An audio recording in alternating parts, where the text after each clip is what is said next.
Essa primeira mesa vai tratar de temáticas para serem consideradas nas arqueologias indígenas, na consolidação de territórios e direitos humanos.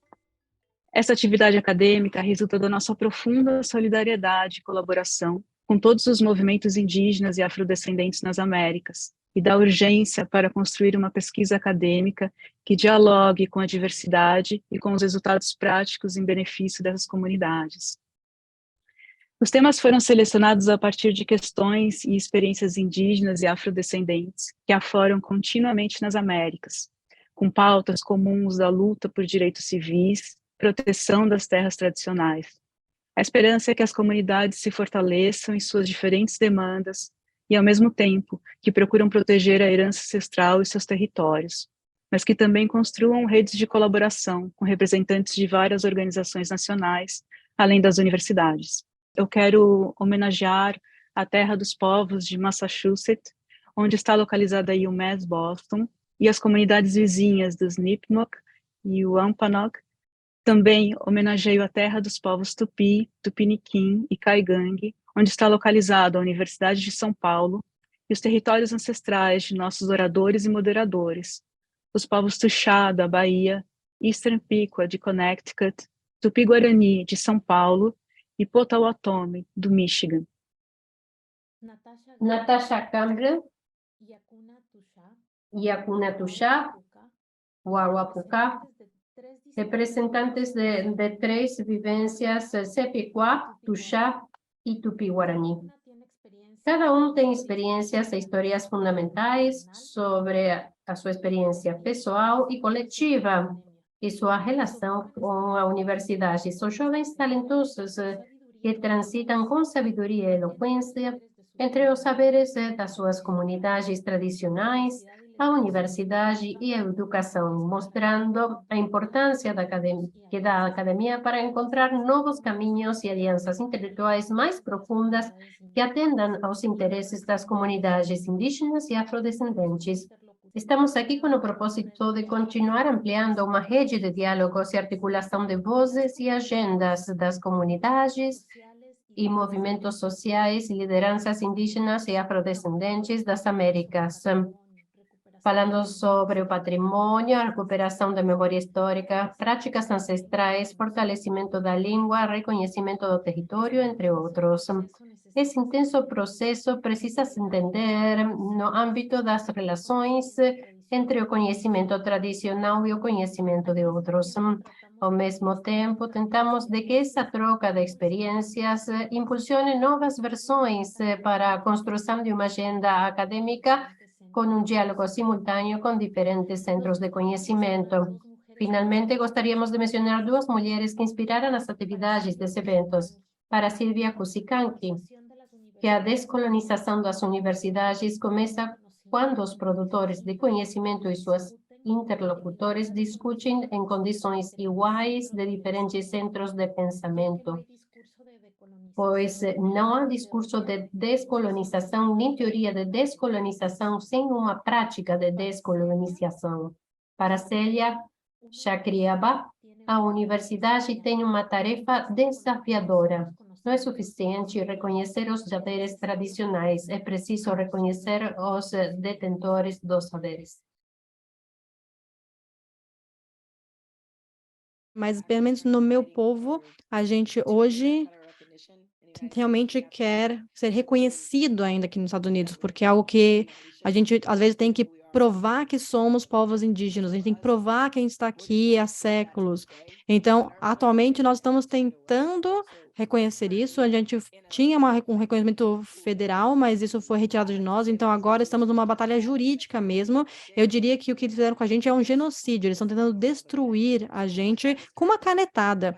O meu povo agora, então, está lutando por existência. E uma forma de combater isso é o nosso programa de arqueologia com o Dr. Steven na UMass Boston, ou seja, usamos nossos artefatos para provar que estamos aqui há séculos e vamos continuar lutando até a gente conseguir o que é nosso de direito.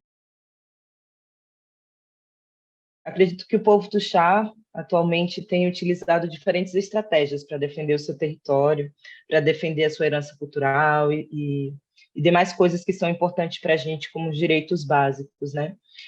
O povo Tuxá, o meu povo, foi impactado no final da década de 80 pela construção de uma barragem que alagou parte do nosso território tradicional, ou seja, o meu povo hoje ainda luta pela demarcação desse território. Essa barragem, essa grande construção que para os não indígenas é sinônimo de progresso, na verdade impactou muito na nossa maneira de se organizar, impactou muito na força que tinha o nosso rio. Hoje o nosso rio é um rio morto que pede socorro, e o povo Tuxá é um povo que até hoje luta pela demarcação desse território. E sem essa terra demarcada, nós entendemos que é preciso estruturar novas formas de resistência. E acredito que a organização política tem sido uma ferramenta muito importante. E aí, organização política em sentido amplo, né? Utilizar a caneta, utilizar a educação, a escola dentro da nossa comunidade, como uma forma de contato, como uma forma de instruir desde pequenas as nossas crianças para construírem formas de resistência. E eu entendo que nessa luta as mulheres têm um papel fundamental. No meu caso, a arte também tem sido uma forma de falar do meu território, de defender o meu território. Estar na universidade é uma maneira também de construir pontes, de informar, de falar e me organizar politicamente. Acredito que são essas maneiras que nós temos articulado para defender o nosso território em sentido amplo. Que o povo tupi-guarani, nossos territórios, assim como muitas etnias, sempre vem lutando pelas demarcações de terra e principalmente pelo fortalecimento e o respeito às nossas cosmovisões. Então, também se há muitas estratégias de fortalecimento para que tudo isso exista, que é o Tecoporã, é a Inhanderecó, é a maneira e a filosofia de vida do nosso povo milenarmente. Então, se tem produções de materiais bilíngues, multilíngues dentro do território. Dentro do território se há muitos diálogos, oficinas, retomadas de rituais, fortalecimentos de rituais. Isso é muito importante, esse diálogo com as filosofias sagradas. Quais são as maneiras milenares de aprender e ensinar? Então, isso são estratégias muito poderosas para que isso continue fortalecendo. Também trazemos o audiovisual, que é muito presente também nos territórios para fortalecer todo esse elemento que também estamos aqui através desses portais sagrados, que também vem fortalecendo as nossas maneiras sagradas, assim como muitos diálogos entre etnias, entre seres que possam fortalecer. Então, acredito que é um tempo muito forte, principalmente com cada vez mais políticas sendo dialogadas especificamente para as especificidades, né, com as transformações diárias dos territórios e a meditação. Acredito que é um momento muito poderoso de estar fortalecendo, né, como dissemos, é a década internacional das línguas indígenas, a qual se tem uma visão específica para as línguas, né, do mundo, a qual a cada ano muitas línguas estavam sendo extintas. Então é um momento muito forte de sempre também estavam procurando novas estratégias, como encontro como esse, para estarmos dialogando como nossos territórios podem se fortalecer. Aqui eu percebo que tem muitas etnias, territórios, e como também procuramos novas estratégias em rodas, em diálogos como esse. Então, acredito que ouvir muitos parentes pode estar fortalecendo os territórios. Já agradeço mais uma vez o convite, espero que seja um encontro muito poderoso. Auetekatu, gratidão. Acho que algumas coisas que são muito importantes que estamos fazendo é realmente manter nossa luta viva, e a arqueologia nos ajuda muito com isso. E mesmo com o reconhecimento federal, e quando ele também foi revogado, a gente continuou praticando a nossa cultura, e isso é uma parte muito importante, se nos reunirmos e darmos o melhor de nós para continuarmos existindo e para que todos nos vejam, porque eu vejo que há um apagamento nos Estados Unidos. Muitas vezes nós não nos permitem falar e contar nossas histórias, então nós somos esquecidos. Então a nossa missão é realmente lembrar as pessoas que nós existimos, nós continuamos aqui, mesmo que às vezes não pareça que nós estamos. Bem, aqui no Brasil também enfrentamos esse apagamento, né? Esse silenciamento. No caso do povo Tuxá, que é um povo que tem séculos de contato, né? E nós vivemos séculos também de violência, né? Foi um povo que foi duramente catequizado por séculos. Então, meu povo foi violentado para deixar de falar a sua língua, foi perseguido, território invadido, e fomos o tempo todo discriminados, né? Para que deixássemos de existir como somos, né? De pensar como pensamos. E na história recente, com a violação de alguns direitos, com a construção da barragem, isso seguiu acontecendo. Eu falo que o processo de colonização é um processo que se renova, né, diariamente, assim, ele está em curso. E aqui no Brasil, quando se fala de povos indígenas, e hoje que esse marco, essa data, é difícil entender que ainda é uma data muito invisibilizada e que muita gente tem muito desconhecimento. Eu acredito que o principal desafio que o meu povo enfrentou, né, para defender o seu território, para manter a sua cultura, é o mesmo desde lá atrás, né, que é o racismo. No Brasil, pouco se fala de racismo na perspectiva indígena. Eu tenho, com a minha arte, com o meu estudo, junto com outros artistas indígenas, pensado como nós vivenciamos o racismo no Brasil e como o racismo tem sido o principal entrave para a garantia dos direitos dos povos indígenas aqui, né? Ainda é muito comum que as pessoas desconheçam a diversidade dos povos indígenas no Brasil. Ainda é muito comum que as pessoas nos violentem pelo capitalismo, né? Como se nós fôssemos inimigos do progresso. Na verdade, acredito que é essa ideia de progresso que não sustenta esse amanhã, que não sustenta esse futuro.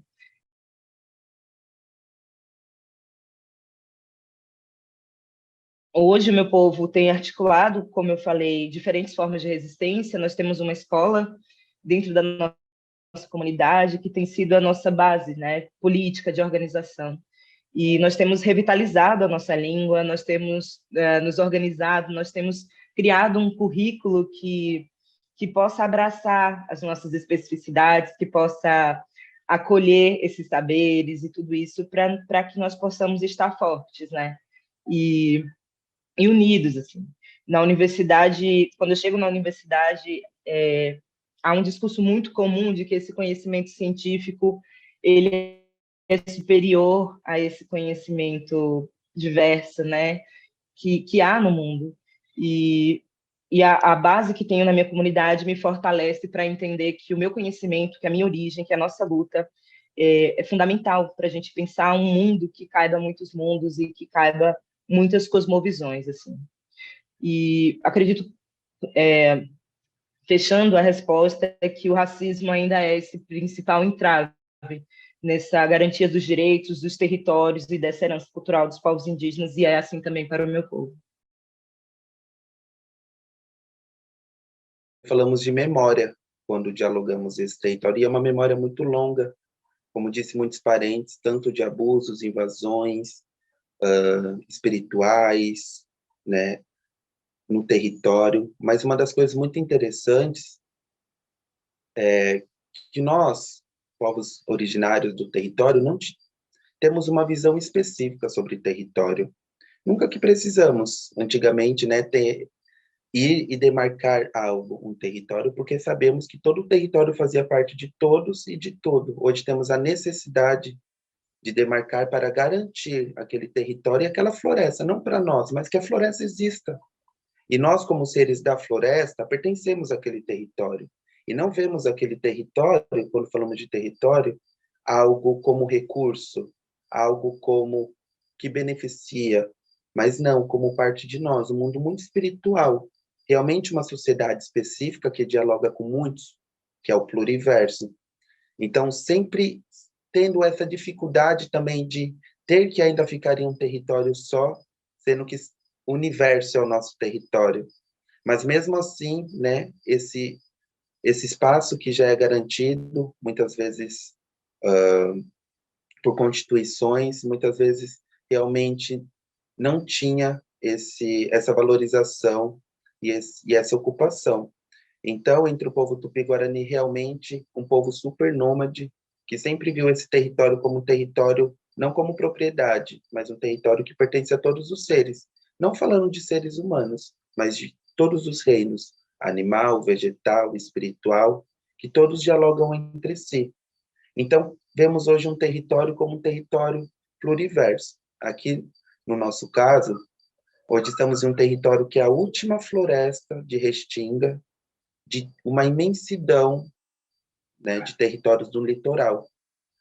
Então, além de ser um território muito cobiçado por muitos seres, é um território muito poderoso, né, com muitos seres pedras, aonde muitos seres sempre teve interesse de mineração, um território que teve muitos impactos de mineração e muitos impactos, como disse a parentes, religiosos. A palavra religião vem do religar-se, né, que vem do latim. E a gente sempre pergunta, quem estava desligado aqui de algo para precisar se ligar, né, em alguma espiritualidade?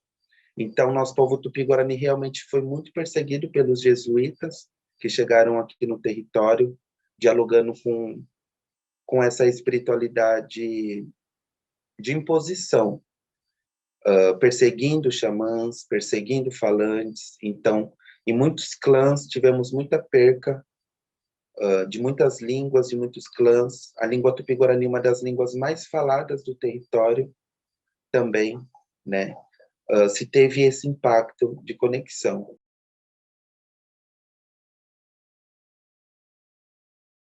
Eu acredito que, bem, eu sou uma mulher indígena LGBT do Nordeste do Brasil, e isso diz muito sobre a minha presença, sobre a minha fala, sobre a arte que eu faço e como ela chega em alguns espaços, assim. Eu, desde a minha adolescência, que eu acompanho as lideranças do meu povo em viagens, em atividades políticas, em militâncias, enfim. Eu senti desde muito cedo a importância que é você estar em coletividade, né? E você estar lutando pelos direitos da sua comunidade, você ir a Brasília e viver o que é, de fato, a realidade do Brasil e como o Estado brasileiro lida com as pautas indígenas. A gente está saindo aqui no Brasil de 4 anos de um governo que era abertamente genocida, que era violento, que era claramente homofóbico, enfim, era uma ameaça a muitas existências, né? E desde 2019 eu tenho articulado diferentes linguagens criativas para lidar com a complexidade, né, que é ser uma mulher indígena LGBT no Brasil, e de pensar um futuro, de pensar um devir, partindo da minha cosmovisão, partindo da minha maneira de entender o mundo, que é uma maneira que vem do berço da identidade tuxá. Então, eu escrevo, eu pinto, eu faço colagens com ilustração, eu divulgo nas mídias sociais, eu tento fazer um caminho de diálogo com outros parentes indígenas, mas também com toda a sociedade brasileira, assim. Eu sinto que o que eu faço, a minha arte, é uma arte que tem urgência, assim, considerando toda essa história de apagamento, de violências que persegue a história dos povos indígenas e principalmente das mulheres indígenas. Então, eu acredito que a arte que eu faço propõe um devir que é bonito, né, no sentido assim, que propõe um futuro ancestral, que propõe um entendimento de como é preciso abraçar essa diversidade, de como é preciso abraçar essa pluralidade e esses saberes, né, e não só dos povos indígenas, mas dos povos afrodiaspóricos e tudo isso. E é dessa maneira que eu penso o mundo, né, acredito que é preciso abraçar essa diversidade, e a arte tem sido a minha ferramenta, assim, a arte tem sido a minha flecha. Eu escrevia alguns textos que tinham como objetivo dialogar com outros indígenas, dialogar com a sociedade brasileira, e depois eu me entendi que a arte tem esse poder, né, de criar imagem, de criar memórias. Então, você tem a história da arte, toda uma história da arte que é branca, que é eurocêntrica, e que, principalmente aqui no Brasil, havia imagens de pessoas indígenas sempre feitas e pensadas por pessoas não indígenas. Então, o comum antigamente era que os outros falassem de nós, né? E hoje eu entendo que é o momento, mais do que nunca, de nós falarmos por nós mesmos, assim, de trazermos as nossas narrativas, de falar das nossas histórias, de falar das nossas dores, mas de falar também e principalmente dos nossos saberes, de como a gente tem muito a contribuir com um devir, né? Muitos impactos vieram da desvalorização do próprio ser indígena com a sua própria cultura, muitas vezes, porque há uma globalização, há muitos adoecimentos, o capitalismo, muitas religiões que lutam para que os seres percam a sua espiritualidade. Então, a nossa maneira é fazer com que a nossa cultura seja valorizada por nós mesmos. A partir do momento em que nós somos curados em valorizar e acreditar que aquilo é nosso, e que não podemos perder aquilo, porque os ancestrais confiaram em nós de sermos guardião desse conhecimento.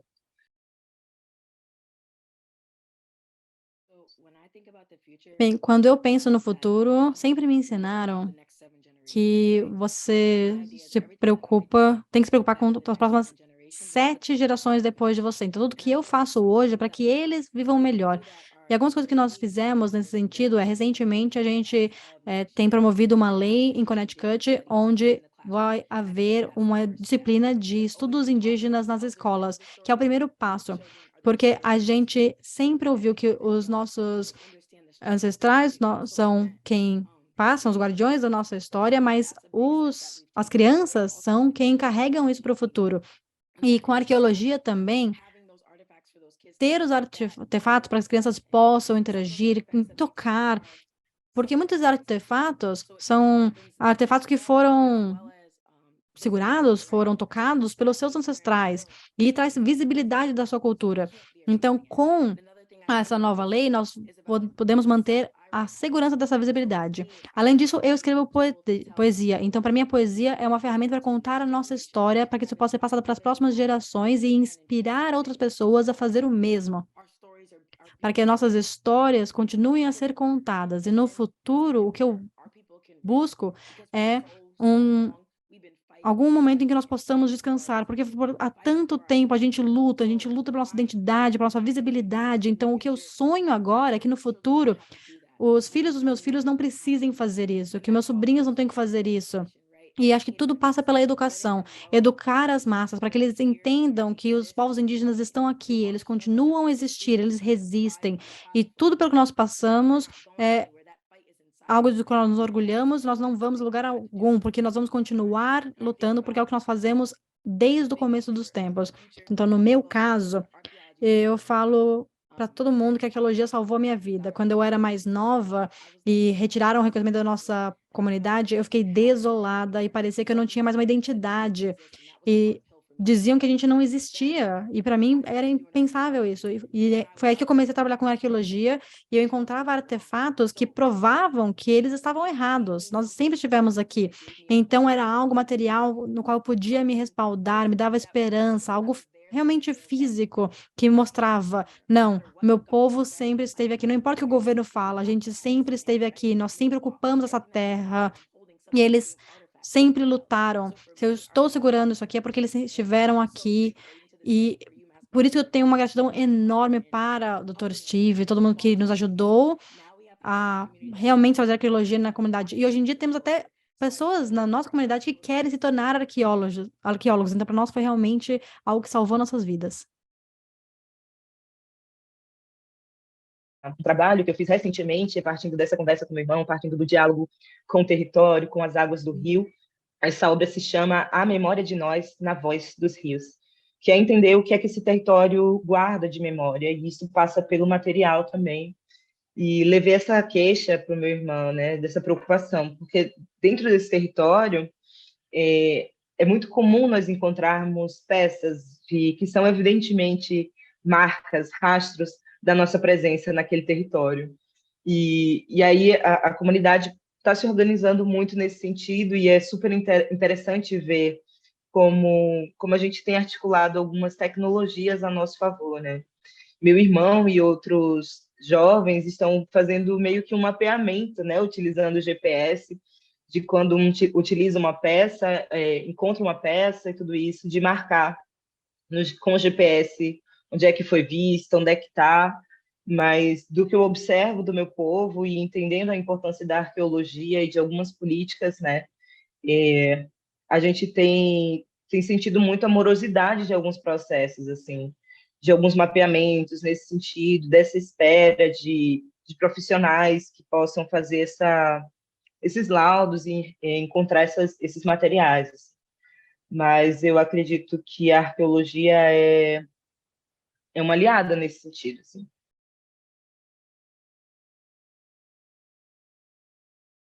Eu sempre tomo cuidado do contato daquele território, de como os ancestrais deixaram aquilo, com qual intenção, com qual espiritualidade. Então, é uma discussão muito importante e que cabe a muitos seres ser sensíveis de acordo, e que isso possa expandir para a arqueologia, que ainda está no movimento de decolonização, porque muitos padrões educacionais vêm com sistemas prontos, né, eurocentrizados e com seus padrões, assim como a linguística, que é a minha área, que já vem com padrão, muitas vezes, que nós temos que falar, opa, não, nós vemos a língua não dessa maneira, vemos o espírito da língua de outros, né? Então, acredito que a arqueologia também tem que entrar no seu processo muito forte de decolonização da ideia da memória, e eu fico feliz que tem muitos seres indígenas que estão decolonizando nesse território. Eu acredito que uma forma de aliança é o diálogo, assim, de você construir ponte entre a ciência e os saberes dessa comunidade, entender os limites, e também é algo que não pode, ao meu ver, né, é um fazer que não pode estar alheio às questões políticas que essas comunidades estão vivendo, né? E aí eu falo da questão do meu povo. A gente reivindica, além de reivindicar esse território que foi alagado pela barragem, a gente reivindica o pertencimento a um território sagrado, que é o de Zorobabé, que é uma região que é um verdadeiro espaço que tem muitos artefatos assim, que são importantes e que têm um poder espiritual para a gente, e que a gente precisa da arqueologia, e que precisa desse fazer também com cunho político, assim, de que seja entendido que aquele espaço é nosso território, assim. Esse território que eu estou falando, que é o território de Zorobabé, que nós conhecemos e chamamos como Aldeia-Avó, hoje é um espaço em que há pessoas não indígenas transitando, que se tornou um espaço turístico, enfim, de praia e tudo isso. Então, para nós é urgente, assim, é urgente que um trabalho como esse seja feito, de ser entendido e que essas peças sejam retiradas de lá, que sejam estudadas. Mas aí eu acho que é muito importante também que não haja esse afastamento, assim. Há uma queixa muito comum entre os mais velhos da comunidade, há um medo, há um pavor, né, do que é feito pela academia na maioria das vezes, porque desde que eu me entendo por gente, desde criança, que eu lembro de muitos pesquisadores de diferentes universidades indo para a comunidade, ouvindo os mais velhos, fazendo diferentes pesquisas e saíam com material, saíam com histórias, e depois a gente nem sabia o que é que tinha sido feito com essas imagens, com esses saberes, assim. Então, eu acredito que qualquer fazer científico, acadêmico, tem que ter essa preocupação de criar uma ponte, né? Para que haja realmente uma verdadeira aliança desse conhecimento científico com o conhecimento tradicional e que isso funcione e se transforme em uma benfeitoria, de fato, para essa comunidade, que ajude politicamente no fortalecimento dessa comunidade. Essa conexão da universidade, antropologia, como que vemos, né, essa energia? Eu sinto que também como um grande conselho aqui da nossa comunidade, quando fala de antropologia, se fala de coleta. E na cosmovisão tupi-guarani, vamos falar um pouquinho de espiritualidade, porque não tem como separar, né? A espiritualidade está em tudo em nós. Quando coletamos, as xamãs falam, tome cuidado com tudo que você retira. Tanto uma pena que caiu de um pássaro e você pega, tanto uma erva medicinal, tanto uma pedrinha que você acha na floresta, tudo tem um espírito ali, tem uma energia. E pode ser um pouco adoecedor, dependendo da má coleta.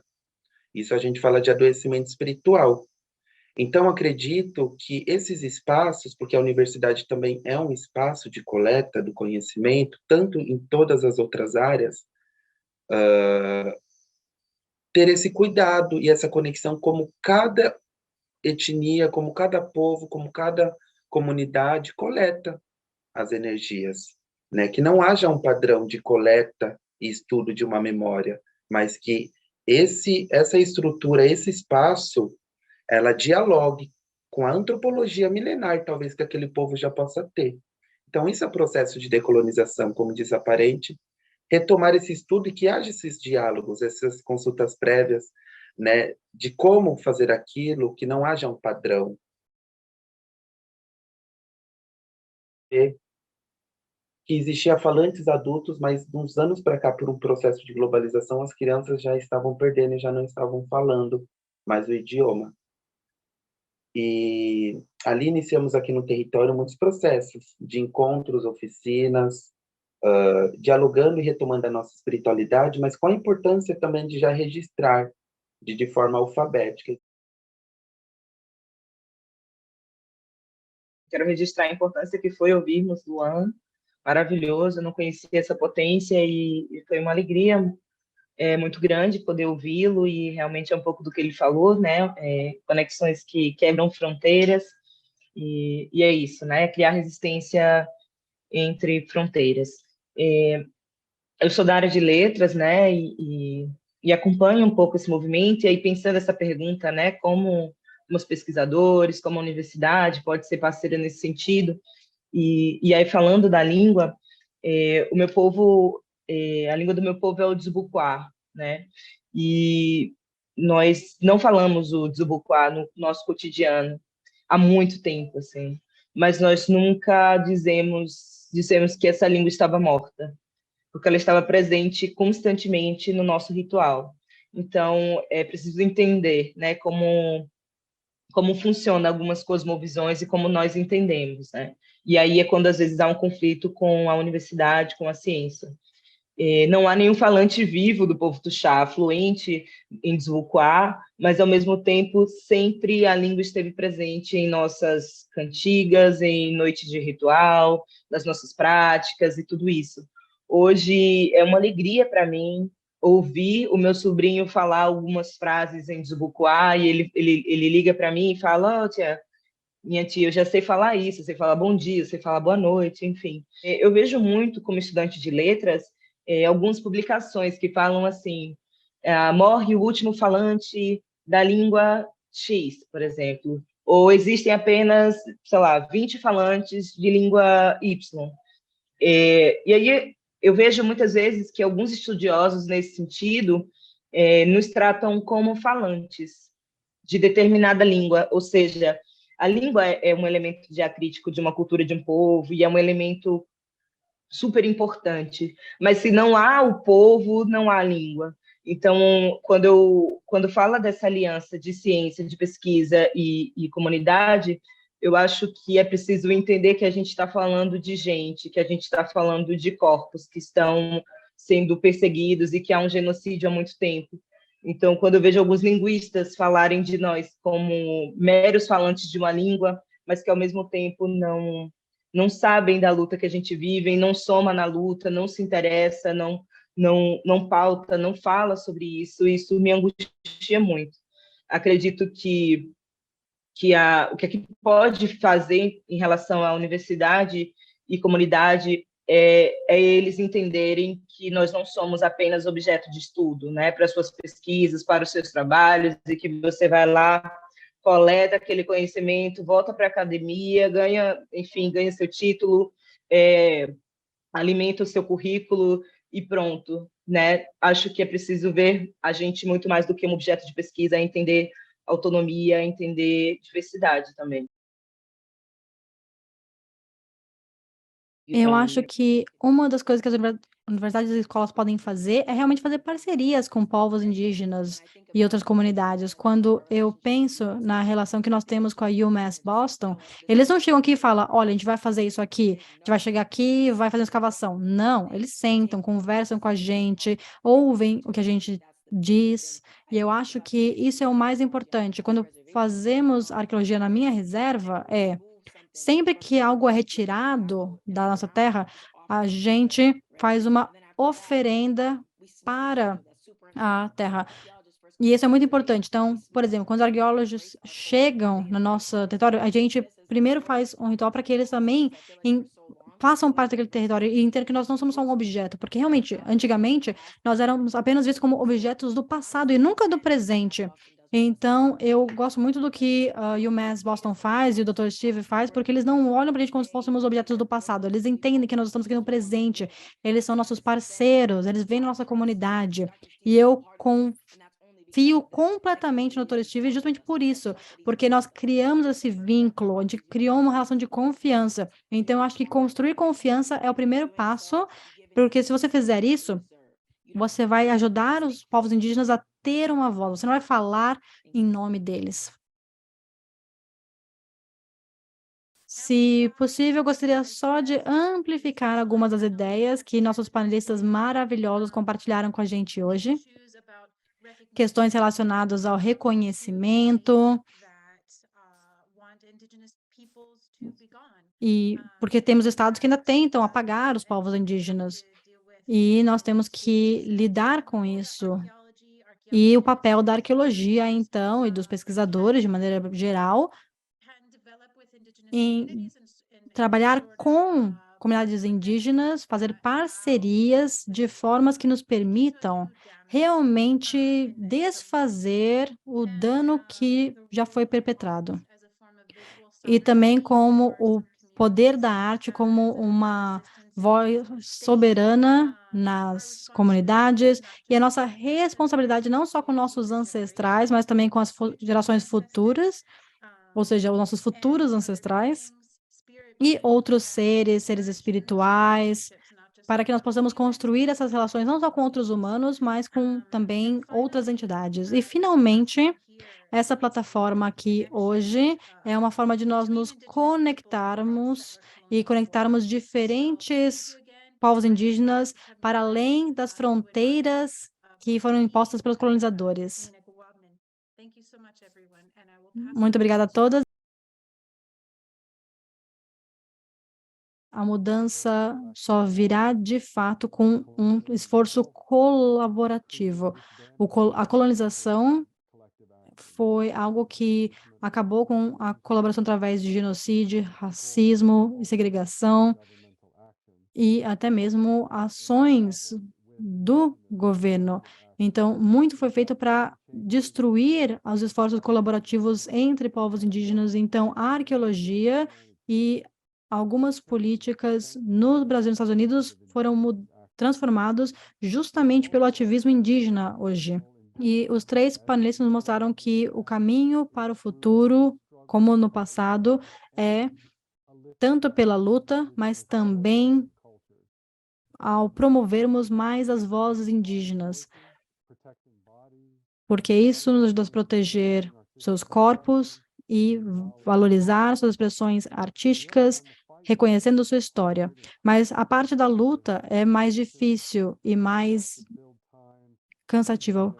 Mas a ideia aqui é realmente construirmos essa luta agora para que as próximas gerações possam descansar, como a Natasha já mencionou, para que no futuro as coisas sejam mais fáceis para esses grupos. Muitos mencionaram aqui a questão do idioma. Nós temos que recuperar essas linguagens, esses idiomas que foram destruídos pela colonização, o que não é fácil. E contamos bastante com a arte e de artistas como Yacunã. E como Luan mencionou, a educação também pode ser uma ferramenta de opressão e nós temos que decolonizar as escolas para que para que ela possa ter o papel que ela merece ter nessa luta. E hoje aprendemos muito de como isso pode ser feito e como a educação pode, na verdade, acontecer de um ponto de vista indígena e não só apenas tentando apagar a sua história ou comentar sobre isso de maneira superficial, mas um dos meus pontos favoritos foi quando o Luan mencionou a questão da memória. A memória é o futuro e nos ajuda a construir o futuro. E que o futuro também é o nosso ontem. E que passa por diferentes temporalidades, espiritualidades, tudo isso se reúne numa cosmovisão indígena. E Algumas outras questões muito importantes sobre territórios foram mencionadas, que o território não é apenas a terra, também são os seus corpos e seus idiomas, e que isso me ajuda a entender melhor a questão da soberania desses povos. E em relação à memória ainda, gostaria de mencionar rapidamente que a arqueologia foi mencionada ao longo desse painel, nas perguntas, e como foi mencionado no começo, eu sou arqueólogo e eu trabalho com o povo Eastern Pequot há muitos anos. A Natasha, ela mencionou nosso trabalho algumas vezes nos seus comentários, e esse projeto me ensinou muito sobre os direitos indígenas, a terra, a sua história, a sua comunidade, a sua identidade, ao seu conhecimento. E também é um espaço onde podemos desenvolver colaboração real entre as comunidades nativas e a universidade, os arqueólogos e as comunidades que aqui existem hoje. E mostrou que muitas vezes, quando eu tinha dúvidas da minha disciplina, que tem raízes coloniais, práticas colonizadoras, ainda assim nós podemos usar isso para o bem. Mas para fazer isso bem, nós temos que estar alinhados com as demandas das comunidades indígenas. E a Natasha mencionou sobre salvar a vida dessas comunidades. Eu acho que não tem nada mais profundo do que ouvir sobre esse papel da arqueologia, porque é algo que nós não costumamos ouvir muitas vezes, não é mesmo? Mas a arqueologia pode ter esse papel, mas é importante entender que não é só uma questão de fazer ciência, mas sim de contar histórias, histórias de resistência, e como alguns indígenas falam aqui nos Estados Unidos, histórias de sobrevivência. O nosso projeto, ele aprende com as formas tradicionais de ensino dessas comunidades. E como Yacunan e Luan também mencionaram de diferentes formas, a arqueologia, a educação e outras partes da academia tem que ser político, tem que ser decolonial, tem que oferecer mais do que tira. E precisa entender que há motivo para comunidades indígenas terem, na verdade, certos receios em relação à universidade. E como o Luan mencionou, a universidade tem que ser mais do que apenas um repositório de artefatos e, na verdade, focar no cuidado e nas alianças e respeito com esses povos.